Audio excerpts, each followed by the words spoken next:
Coucou, c'est Eric. Ben voilà, je voulais juste par exemple vous partager mon petit déjeuner. Je viens de sortir pour aller chercher des fruits pour manger. Moi j'aime bien les fruits et rester léger le matin. Et voici ce que j'ai eu pour 100 bahts. Je vais vous montrer. Donc 100 bahts, c'est l'équivalent de 2,6 euros. Donc voilà, quand on est en Thaïlande, c'est aussi un des petits plaisirs, c'est de pouvoir manger des délicieux fruits. Et ils sont vraiment parfaitement mûrs. Enfin, du goût comme on n'a pas dans les fruits tropicaux qu'on trouve en Europe. Et donc là, il y a moyen de petit déjeuner pour 2 euros. Et puis après, ça dépend aussi pour la journée. Je vous montrerai, on peut trouver des petits plats pas chers, environ 40-60 bahts. Donc 2 euros, 1,50 €, parfois un petit peu plus. Mais dès que vous sortez de la street food, donc là vous allez dans des restaurants, là à ce moment-là, bien sûr, vous aurez des prix beaucoup plus élevés. Donc c'est x2, x3 ou encore plus bien sûr parce qu'il y a des restaurants pour étrangers et c'est des budgets exactement comme en Belgique. Donc il faut vraiment bien sélectionner ce que vous consommez quand vous êtes ici pour limiter votre budget. Mais il y a moyen vraiment de prendre votre pied et vraiment, si vous aimez manger, au niveau goût, au niveau saveur, je vous montrerai encore bien sûr d'autres plats, d'autres possibilités. C'est vraiment extra. Voilà. Bien sûr, il y en a pour tous les goûts, hein, donc si vous n'aimez pas manger des fruits, parce que moi c'est ce que je préfère, donc ici en plus j'ai des fruits pour plus qu'un petit déjeuner. Quand je dis que j'en ai pour 2 euros, là j'en ai pour 2 euros pour 2 ou 3 jours. Ou alors je partage avec les amis. Mais donc, si vous aimez les petits pains au chocolat et les croissants, vous en trouverez. Il y en a dans tous les quartiers. Il y a toujours bien une boulangerie quelque part pour vous faire à manger. Donc, n'ayez crainte, il y en a vraiment pour tous les goûts. Ici, on n'est pas vraiment limité à uniquement la cuisine thaïlandaise. Il y a de tout, de tout, de tout, de tout. Donc, c'est ça qui est bien ici aussi, bien sûr, c'est qu'il y a une diversité incroyable. Vous verrez, il y a beaucoup plus de choix que dans les pays européens, ça c'est certain. Donc, ici, rien que les fruits avec les petites graines, c'est 50 bahts. Donc, on va dire 1,3 euros. Vous voyez ici, les bananes, bien sûr, c'est pas bio, je sais pas d'où ça vient, mais les mangues sont parfaites, délicieuses, et tout n'est pas toujours aspergé de produits non plus. Ici, souvent, les bananes, elles viennent d'un jardin et quand ils ont trop de bananes, ils revendent les bananes aux petits magasins. Et moi, je vais dans les petits magasins, je ne vais pas dans les supermarchés, enfin, le moins possible dans les 7-Eleven. Ce sont des petites supérettes qu'il y a partout. Mais quand c'est possible, il y a les petits magasins locaux avec des locaux qui vendent des produits de locaux. Et donc là, on a même parfois du bio à des prix de fou, quoi. Donc ceci, les bananes, c'est 10 bahts. Ceci, c'est 1 kg de mangue, 10 bahts. Et alors ici, j'imagine 15 et 15 pour mes graines. Et puis alors ici, j'ai acheté aussi les fruits déjà coupés. Donc ça, c'est un peu plus cher. Donc c'est 25 bahts pour un paquet de papaye et un paquet d'ananas. Ils sont déjà coupés, donc c'est normal, c'est plus cher. Donc là, c'est 50 bahts pour les deux, donc 1,3 euros. Voilà. Donc il y a quand même moyen de vivre avec peu.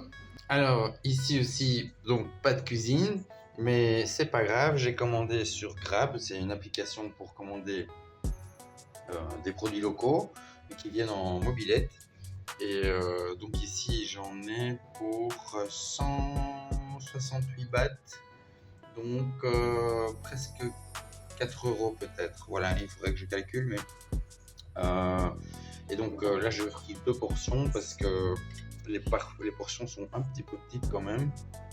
Donc de temps en temps, je prends des portions comme ça par deux, et s'il en reste, on a à manger le lendemain. Et donc voilà, une belle économie aussi, parce que finalement si je cuisinais, je pense que j'en aurais pour le même prix. Peut-être pas en Thaïlande, mais si je cuisinais en Belgique, même peut-être le double. Donc voilà, encore un bel avantage, et c'est délicieux, je vous dis. ici, la nourriture thaïlandaise est très bonne. Bien sûr, il faut aimer, c'est très particulier, très épicé. Il faut faire attention si vous n'aimez pas le piment, de demander sans piment, mais vraiment très bon. Et bien sûr, je cherche un peu les légumes parce qu'il n'y en a pas énormément. Il faut alors trouver des plats aux légumes dans des restaurants particuliers ou même parfois en ligne, comme ça on peut commander. Mais c'est un peu ce qui manque ici, c'est les bons légumes et les bons fruits.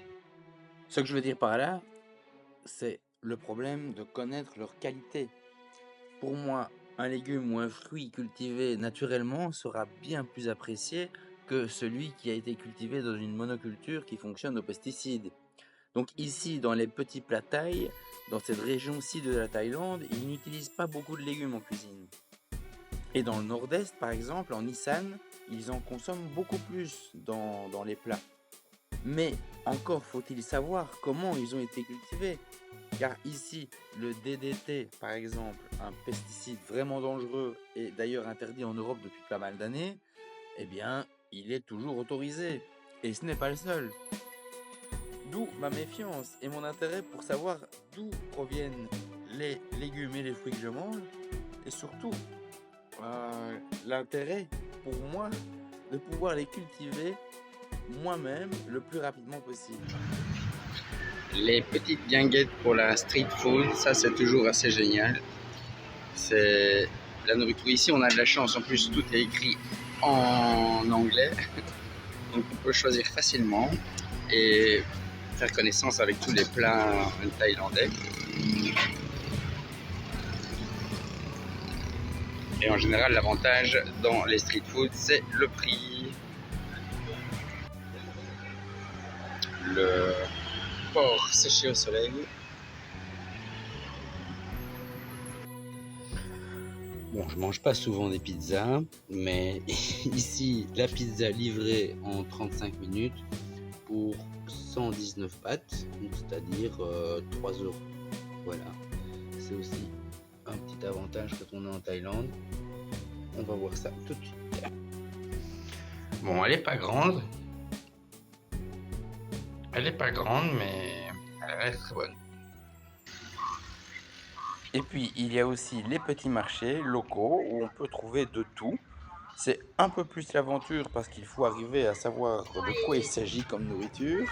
Ce n'est pas toujours évident. Et puis, on ne sait pas si on aime aussi. Ça, c'est un autre problème. Et puis, pour beaucoup de choses ici au marché, le problème, c'est qu'il faut avoir une cuisine pour préparer tout ça.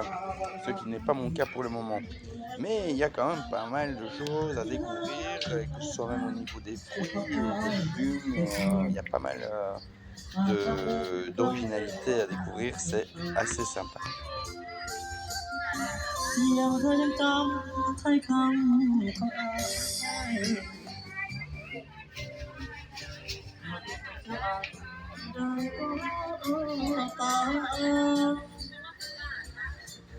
Alors voilà, j'ai fait un petit tour avec vous pour voir ce qu'on peut trouver à manger par ici, à travers bien sûr mon humble expérience.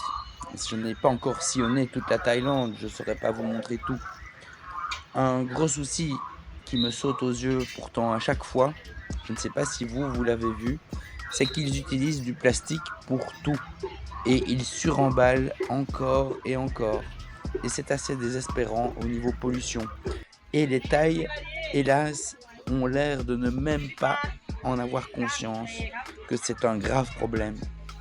J'ai même constaté que beaucoup de familles brûlent leurs déchets plastiques quotidiens, eux-mêmes, au fond de leur jardin. Ils respirent leur fumée de plastique chaque jour. Donc, c'est vraiment une situation catastrophique à ce niveau-là ici en Thaïlande. Le plastique, c'est le gros point noir. Heureusement, il y a des solutions qui commencent à émerger. Je vous en parlerai dans une prochaine vidéo car j'aimerais pouvoir faire ma part et participer pour aider si jamais c'était possible. Parce que s'il y a bien un truc que j'ai pu observer et qui pourrait être utile ici, c'est la gestion des plastiques.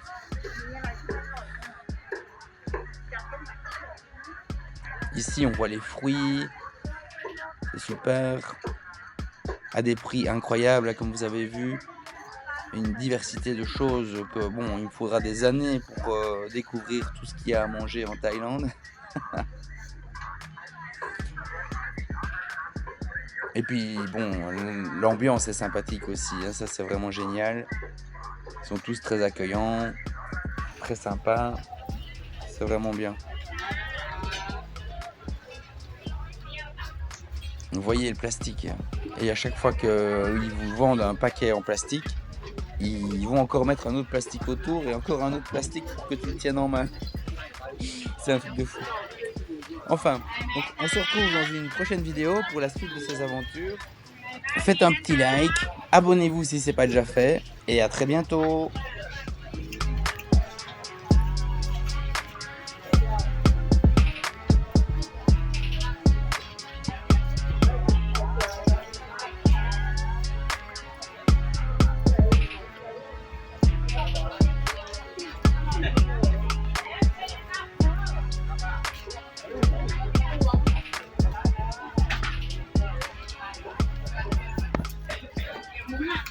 Rồi.